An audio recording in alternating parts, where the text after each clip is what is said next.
কিয়ামতের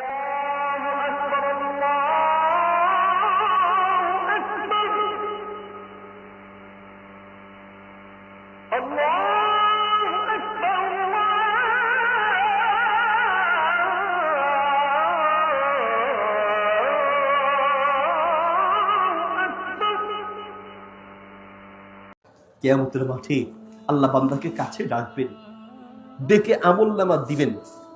আমলনামা দিয়ে বলবেন, বান্দা এই আমলনামায় যত আমল আছে সব কি তুমি করেছো না ফেরেশতারা ভুল লিখেছে?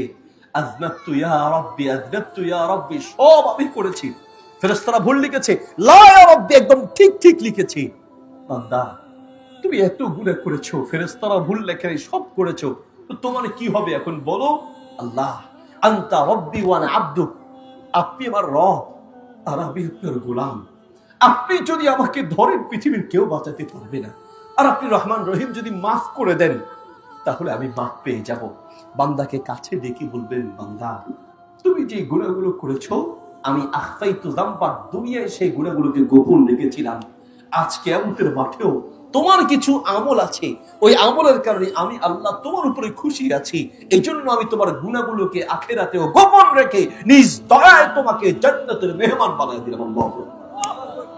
এইভাবে যদি আল্লাহ মাফ করে তাহলে আপনি মাফ পাবেন, আর না হয় আল্লাহ ধরলে পৃথিবীর কেউ আপনাকে আমাকে বাঁচাতে পারবে না।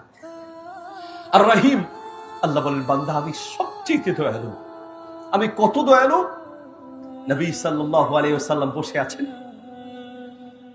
এক পাখি এক ব্যক্তি ধরে নিয়ে আসলেন, বাচ্চাটাকে ধরে নিয়ে আসতে দেখে বাচ্চাটার মা মানে পাখির মা চারপাশে খালি হাউমাউ করে চিৎকার করছে, চেঁচামেচি করে চিৎকার করছে, বারবার চিৎকার করছে।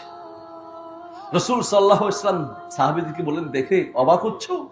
একটা বাচ্চাকে বাঁচানোর জন্য তার মা যেই পরিমাণ দয়া ভালোবাসা নিয়ে নিজের জীবনের কথা মনে নাই, কিন্তু নিজের জীবনের চেয়ে কি পরিমাণে বাচ্চার প্রতি ভালোবাসা। একটা মা তার বাচ্চাকে যে পরিমাণ ভালোবাসে, আল্লাহ তার বান্দাকে তার চাইতেও বেশি ভালোবাসেন। আল্লাহ তার বান্দাকে তার চাইতেও বেশি ভালোবাসেন। বুঝবেন কি করে আল্লাহ যে আপনাকেও ভালোবাসেন? বুঝবেন কি করে? আল্লাহু আকবার।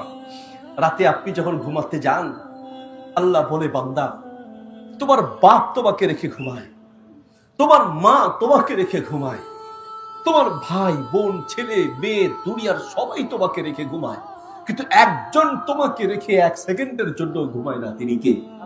লা তাখুযুহু সিনাতু ওয়ালা নাওম। বান্দা তোমার রব তোমাকে রেখে এক সেকেন্ডের জন্য ঘুমায় না, বারবার তাকায় থাকে, বারবার তাকায় থাকে, বারবার তাকায় থাকে। প্রথম আসমানে আসে, হাদিসে এসেছে বুখারীতে, নবী সাল্লাল্লাহু আলাইহি ওয়াসাল্লাম বলেন, প্রত্যেক রাতে প্রথম আসমানে এসে আল্লাহ বান্দাকে ডাকেন, হাল মিন মুস্তাগফিরিন ফাআগফির লাহু, হাল মিন মুস্তারজিকিন ফাআরযুকা লাহু। ও বান্দা কি লাগবে তোমার বলো, ক্ষমা লাগবে চাও আমার কাছে ক্ষমা চাও, রিজিক লাগবে আমার কাছে চাও। সারা দুনিয়া তোমার পকেট থেকে নিতে চায় আর আমি আল্লাহ তোমাকে দিতে চাই। আল্লাহু আকবার। সারা দুনিয়া আমার কাছ থেকে আপনার কাছ থেকে নিতে চায়। বন্ধু ততদিন পর্যন্ত প্রিয় থাকবে যতদিন বন্ধুকে দিতে পারবেন। টাকা ধার চেয়েছে, দিতে পারলে সে খুশি। যদি কোনো কারণে বলেন যে না টাকাটা দেয়া যাবে না, টাকা ধার দিলেন না, মুহূর্তের মধ্যে তার চেহারা চেঞ্জ হয়ে যাবে, মুহূর্তের মধ্যে সম্পর্ক শেষ।